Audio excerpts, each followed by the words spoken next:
ఏకాదశి అనగానే మనకు మొట్టమొదట గుర్తొచ్చేది వైకుంఠ ఏకాదశి. ఈసారి చాలా విశేషాలతో కూడుకున్న ఏకాదశి మనకు రాబోతున్నది. డిసెంబర్ 30న ఒకటి, జనవరి 10న ఒకటి, 2 వైకుంఠ ఏకాదశులు వస్తున్నాయి. మార్గశిర శుద్ధ ఏకాదశి వైకుంఠ ఏకాదశిగా వస్తుందన్నమాట. మామూలుగా మనకి పుష్యమాసం వచ్చేసింది కదా, ఇక మార్గశిర మాసం ఏమిటని అంటారేమో. ఇది ఈ వైకుంఠ ఏకాదశి సంవత్సరానికి వచ్చే 24 ఏకాదశుల్లో ఎప్పుడైనా అధిక మాసం వస్తే వచ్చే 26 ఏకాదశుల్లో ఈ ఒక్కటి తప్ప మిగిలినవన్నీ కూడా చాంద్రమానం ప్రకారం జరుపుకుంటాం మనం. కానీ ఈ ఒక్క ఏకాదశి మాత్రం సౌరమానం ప్రకారం జరుపుతారు. దీనికి కారణం ఏమిటి అంటే తమిళ సంప్రదాయం ప్రకారం వైకుంఠ ఏకాదశి చేస్తారు. తమిళులు మనకన్నా కూడా 15 రోజులు వెనకబడి ఉంటారు. మనకు ఉగాది జరిగిన 14 రోజుల తర్వాత వాళ్ళకి ఉగాది వస్తుంది. వర్ష పిరప్పు అంటారు, సంవత్సరం పుట్టుక అంటారు అనమాట. అట్లా మనకు మార్గశిర మాసం ప్రారంభమైన 15 రోజులకు వాళ్లకు మార్గళి లేదా మార్గశిర మాసం వస్తుంది. అదే నాడు సూర్యుడు ధనురాశిలో ప్రవేశిస్తాడు గనక ధనుర్మాసం అని కూడా అంటారు. తిరుప్పావై హడావిడంతా అప్పుడే మొదలవుతుంది అనమాట. దక్షిణాయనం నుండి సూర్యుడు ఉత్తరాయణంలోకి ప్రవేశించడం, దీనికి ముందు వచ్చే ఏకాదశి. దీన్ని ముక్కోటి ఏకాదశి, వైకుంఠ ఏకాదశి, స్వర్గద్వార ఏకాదశి, ఉత్తర ద్వార ఏకాదశి, ఇట్లా రకరకాల పేర్లతోటి పిలుస్తారు. ఇంకో పేరు కూడా ఉంది, మోక్షద ఏకాదశి అని. స్వర్గ మార్గం తెరుచుకుంటుంది గనుక వైకుంఠ ఏకాదశి, వైకుంఠ స్వామి అయినటువంటి హరి ఆయన సంకీర్తనలే జరుగుతాయి. దశమి నాడు ఉపవసిస్తారు. ఉపవసించి ఏకాదశి నాడంతా కూడా ఏమి తినకుండా, అంటే అన్నానికి బియ్యానికి సంబంధించినవేవి తినకుండా పళ్ళు ఫలాలు లాంటివి తీసుకుని ఉపవాసం చేసి ద్వాదశి నాడు పొద్దున్నే పారణ, అంటే ఆనాడు ద్వాదశి గడియలు దాటకుండా భోజనం చేస్తారనమాట. ఇది ఏకాదశి వ్రతం అని దీనికి పేరు. ముక్కోటి దేవతలతోటి పరమాత్మ భూలోక సంచారం చేస్తాడు గనక దీనిని ముక్కోటి ఏకాదశి అంటారని, ముక్కోటి దేవతలు కూడా ఉత్తర ద్వారంలో ప్రవేశించి స్వామిని చూస్తారు గనక దీనికి ఉత్తర ద్వార దర్శనం ఉన్నటువంటి విశేష ఏకాదశి అని చెప్తారనమాట. ఈ ఉత్తర ద్వార దర్శనం వల్ల మోక్షం వస్తుంది కాబట్టి మోక్షద ఏకాదశి అంటారు. దా అంటే ఇచ్చేది, మోక్షం అంటే విముక్తి. అంటే ఈ విముక్తి అంటే మరణం కాదు, ఈ జన్మ నుండి విముక్తి, మరొక జన్మ కలుగుతుంది లేదా కలక్కపోవచ్చు, స్వామి దగ్గరే మనం ఉండిపోవచ్చు. ఈ స్వర్గద్వారం అంటే ఉత్తర ద్వారం అనేది ఎప్పుడు కూడా మూసే ఉంటుంది, సంవత్సరం అంతా మూసి ఉంటుంది. ఈ ఒక్కనాడే తెరుస్తారు గనక ఆ ఉత్తర ద్వారం నుండి విశేషంగా దర్శనం లభిస్తుంది గనక దీన్ని ఉత్తర ద్వార దర్శనం వల్ల కలిగే ఆ ఫలాన్ని సంపాదించుకోవాలి గనక ఉత్తర ద్వార ఏకాదశి అని కూడా అన్నారనమాట.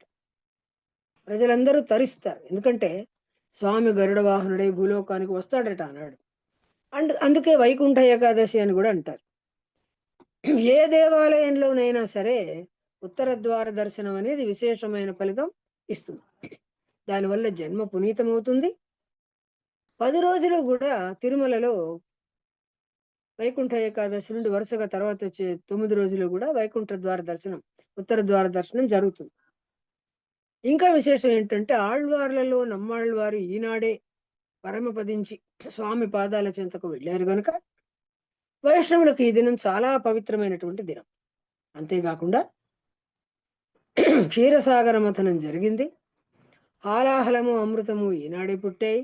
హాలాహలాన్ని శివుడు భరించి స్వీకరించి ప్రపంచ రక్షకుడు అయ్యాడు.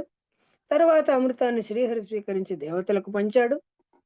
ఆ తర్వాత విశేషంగా మనం పూజలు వ్రతాలు అన్ని చేసుకుంటాం కనుక ఈ ఒక్కనాడే ఏకాదశి నాడు ఉపవాసం ఉంటే, ఈ ఒక్క వైకుంఠ ఏకాదశి మాత్రం ఉపవాసం ఉన్నట్లయితే 3 కోట్ల ఏకాదశులు ఉపవాసం ఉన్నటువంటి ఫలితం మనకు లభిస్తుంది అని పెద్దలు చెప్తారు. కనుక ఈనాడు విశేషంగా తెల్లవారుజామునే లేచి స్నానపానాలు ముగించుకుని ఇంట్లో పూజ చేసుకుని ఆలయ దర్శనం చేసుకుని స్వామి దర్శనం ఉత్తర ద్వారం నుంచి చేసుకుని పరమానందంగా అందరూ కూడా మోక్షం లభిస్తుంది మనకు అని నమ్ముతారు.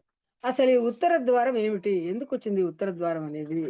అంటే పూర్వం బ్రహ్మదేవుణ్ణి సృష్టించిన మహావిష్ణువు, అంటే తన నాభి కమలంలో నుంచి బ్రహ్మదేవుణ్ణి సృష్టించిన తర్వాత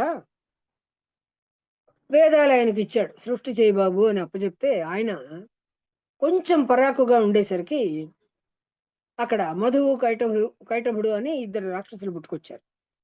వీళ్ళేం చేశారు? పరాకుగా వీళ్ళు పుట్టింది ఎక్కడి నుంచి? విష్ణువు 2 చెవుల నుంచి పుట్టారు. పుట్టి బ్రహ్మదేవుడు పరాగ్గా ఉన్నందువల్ల వేదాలు అపహరించుకుని పారిపోయారు. ఎక్కడికో వెళ్ళి దాచేసుకున్నారు.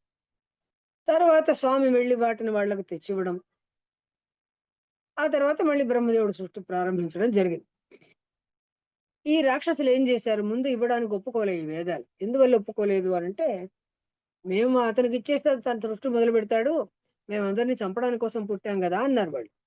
తామసిక లక్షణం ఉంటుంది కదా రాక్షసులకు, అందువల్ల. అందువల్ల స్వామి ఏం కావాలో మీకు చెప్పండి అని అడిగితే, మాతో యుద్ధం చెయ్యి అన్నారు. 40 రోజులు యుద్ధం జరిగింది. స్వామి స్పర్శ తగలడం, స్వామితో యుద్ధం చేయడం, స్వామి చేతితోటి బాగా మర్దించబడడం, ఇవన్నీ జరగడం వల్ల వాళ్ళకు పవిత్రత చేకూరింది. అందువల్ల మళ్ళీ స్వామి ఏం కావాలో మీకు కోరుకోండి, ఇట్లా అయింది కదా అని అంటే, నిత్యస్థానం అంటే నీతోటి ఎల్లప్పుడూ ఉండే విధంగా మాకు వరమియ్యి. పైగా అది ఉన్నత స్థానం అవుతుంది. నిత్యస్థానం, ఉన్నత స్థానం. ఇది రాక్షసులు కనుక వీళ్ళకి సాధారణ మార్గంలో ఉన్నత స్థానం ఇవ్వడం కుదరదు. కనుక ఉత్తర ద్వారం ఆనాడు తెరిపించి వీళ్లకు ప్రత్యేకంగా దర్శనం ఇప్పించాడు. వాళ్ళని అక్కడికి తీసుకెళ్ళాడు. అందువల్ల ఈ విధంగా ఉత్తర ద్వారం తెరవడం జరిగింది. ఈ కథ విన్న వాళ్ళకు కూడా ఉత్తమ స్థితి కలగాలి అని చెప్పి రాక్షసులు వరం కోరారనమాట. ఎందుకు? స్వామి ఔదార్యానికి ఇది ఆనందించి చెప్పారు. ఏమిటిక్కడ? దొంగతనం చేశారు, బ్రహ్మ మీదకి యుద్ధానికి వెళ్ళారు, స్వామితోనే యుద్ధం చేశారు, స్వామికే వరం ఇస్తానని అహంకరించారు. ఇవన్నీ పాపాలే గనుక తర్వాత క్షమించమని కోరుకున్నారు. అందువల్లే వరాలు కూడా అడిగారనమాట. ఈ విధంగా భక్తవత్సలుడైన స్వామి ఎంతో ఔదార్యంతో ఉత్తర ద్వారం తెరిపించి, అంతేకాకుండా ఉత్తర ద్వార దర్శనం చేసుకోవడానికి వెళ్ళేటటువంటి భక్తులందరూ ఉంటారు కదా, వాళ్ళు ఆ ద్వారం నుంచి బయటకు వెళ్ళేటప్పుడు అటు ఇటు వైకుంఠంలో జయ విజయులు ఎట్లా ఉంటారో అట్లా ఈ ఉత్తర ద్వారంలో కుడివైపు మధువు, ఎడమవైపు ఈ కైటభుడు ఇద్దరు ఉంటారనమాట. ఇద్దరు ద్వారపాలకులా ఉంటారు. ఇది ఉత్తర ద్వారం కథ. ఈ ఉత్సవం చేసిన చోటికల్లా వెళ్ళి, అంటే ఎక్కడెక్కడ ఏ ఏ ఆలయాల్లో నీకు ఉత్తర ద్వారం తెరుస్తారో అక్కడికి వెళ్ళి అందరం మేము అన్ని చోట్ల దర్శనం చేసుకుంటామని కూడా స్వామిని వరం కోరారట. దీనివల్ల అందరికీ ఉత్ అంటే పైకి, ఇంకాస్త పైకి, ఇంకాస్త పైకి, అందరికీ కూడా పైకి వెళ్ళే స్థాయి కలుగుతుంది అని చెప్పి ఈ రాక్షసులు వరం కోరారు. ఈ ఇద్దరు రాక్షసులకు ఇచ్చిన వరం వల్ల స్వామి మన కోసం మామూలు భక్తులకు కూడా ఉత్తర ద్వారం తెరవడం అనేది జరిగిందనమాట. ఇది ఉత్తర ద్వారం కథ.